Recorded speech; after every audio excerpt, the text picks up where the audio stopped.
Alors, assalamu alaikum wa rahmatullahi wa barakatuh, ayyuhal muslimun. Alors, je vais faire une vidéo pour les musulmans, Inch'Allah. Je vais m'adresser aux musulmans. Je vais pas tout dire, je pense, ce que je voudrais dire aux musulmans, mais je vais dire certaines choses qui pourront, Inch'Allah, vous aider, Inch'Allah, dans votre pratique, Inch'Allah. Notamment dû au fait que il y ait peut-être certaines innovations ou certaines choses auxquelles sont données parfois trop d'importance et d'autres un peu moins, alors que ça ne devrait pas être le cas. D'accord? Voilà, donc le premier thème que je voulais aborder avec vous, Inch'Allah, mes frères, c'est sur le tartil, c'est sur la lecture du Coran. Alors sur la lecture du Coran al-Karim, il y en a qui appuient trop sur el tajwid, et je voulais faire le point sur ça, Inch'Allah. Alors certes, c'est bien, Inch'Allah, d'embellir sa voix. Alors, si on a un hadith, c'est chez Ibn Kathir, si je ne me trompe pas, où il dit, alayhi salatu wassalam, zayyinu aswatakum bil Qur'an, embellissez,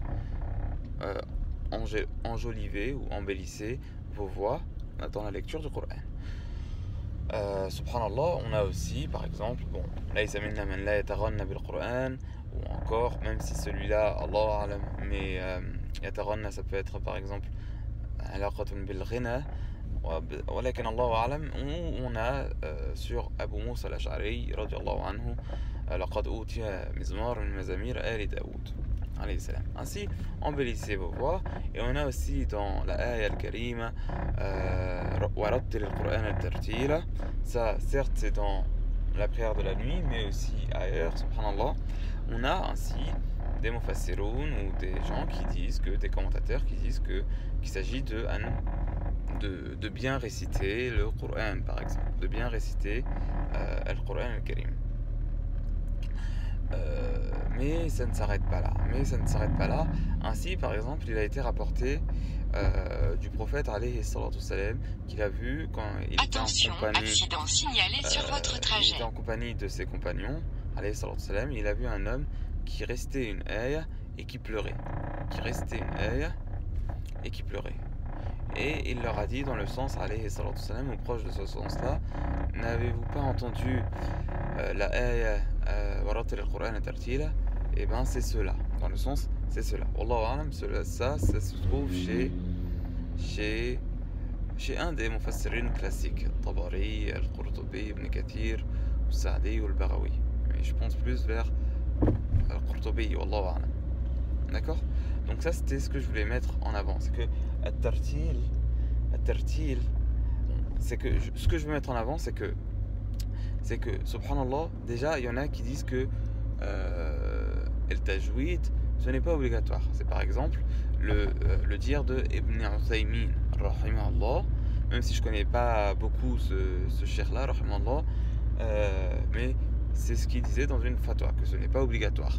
Et on a aussi Ibn Taymiyyah, rahimahullah, qui aussi blâmait dans un de ses livres le fait que des gens appuient trop sur ce fait-là, sur ce fait de allonger ça, etc.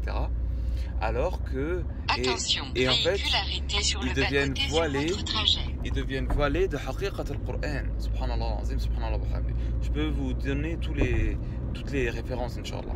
Ils deviennent voilés de la réalité du Qur'an. Et on a aussi l'Aya al-Karima où Allah ta'ala dit,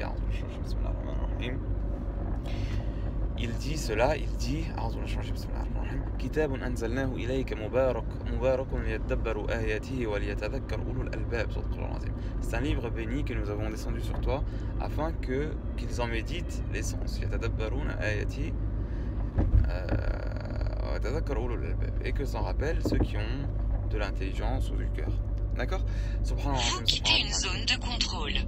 Donc ça, c'était ce que je voulais mettre en avant. Il y en a qui mettent trop en avant el tajwid, la voix, la récitation, mad, arba harakat, khamas harakat. Zone de contrôle sur votre trajet.